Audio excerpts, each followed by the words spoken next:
মোহাম্মদ কাসিম বিতরণকারী। বিসমিল্লাহির রহমানির রহিম। আসসালামু আলাইকুম ওয়া রাহমাতুল্লাহি ওয়া বারাকাতুহু। মোহাম্মদ কাসিম বলেন, আমি স্বপ্নে দেখেছি আমি কিভাবে অন্য লোকেদের কাছে খাদ্য বিতরণ করছি। আমি সবাইকে খাবার বিতরণ শেষ করেছিলাম এবং নিজেদেরকে পূর্ণ করতে তাদের কাছে যথেষ্ট খাবার ছিল। যখন আমি দেখলাম কতটা খাবার আমার কাছে বাকি ছিল, সেখানে অনেক বাকি ছিল। তারপর মুহাম্মদ সাল্লাল্লাহু আলাইহি সাল্লাম বলেন, কাসিম, আরও খাদ্য বিতরণ করো।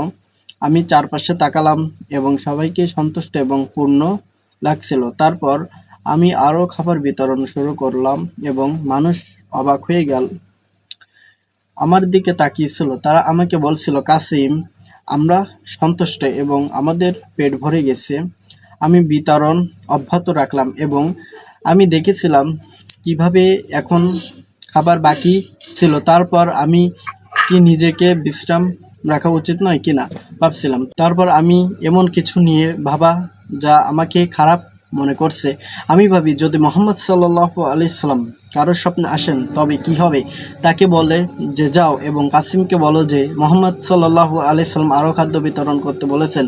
এমন সময় আসবে, আমি কখনো চাই না, যেখানে মোহাম্মদ সাল্লাল্লাহু আলাইহি সাল্লাম কেবল আমাকে উপলব্ধি করানোর জন্য অন্যদেরকে বার্তা প্রেরণ শুরু করেছেন। এটা অবশ্যই আমাকে সত্যি খারাপ মনে হবে। আমি আরও খাদ্য বিতরণ শুরু করি যতক্ষণ না শেষ হয়। মানুষ প্রত্যাখ্যান করবে এবং স্বপ্ন সেখানে শেষ হয়।